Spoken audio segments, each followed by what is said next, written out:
ঝড়ের গতিতে ঘোড়ার খুরের শব্দ, আকাশ কালো করে উড়ে আসা তীরের বৃষ্টি আর ধ্বংসস্তূপের মধ্যে দিয়ে এগিয়ে চলা এক পতাকা।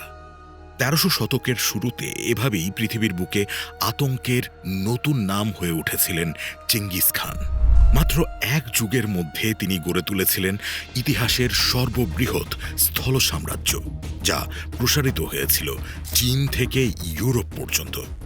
কিন্তু কি ছিল তার সাফল্যের রহস্য? উত্তরটা লুকিয়ে আছে এক অনন্য যুদ্ধ কৌশলে, যেখানে মনস্তত্ত্ব, গোয়েন্দাবৃত্তি এবং অপ্রতিরোধ্য গতিশক্তির মিশেলে তৈরি হয়েছিল এক অপরাজেয় যুদ্ধযন্ত্র। চেঙ্গিস খানের বাহিনীর মূল শক্তি ছিল তাদের গোয়েন্দা ব্যবস্থা। শত্রুর অজান্তেই তিনি প্রতিটি রাজ্যের রাজনৈতিক অবস্থা, প্রতিপক্ষের দুর্বলতা, এমনকি স্থানীয় জনগণের মনোভাব গভীরভাবে বিশ্লেষণ করতেন।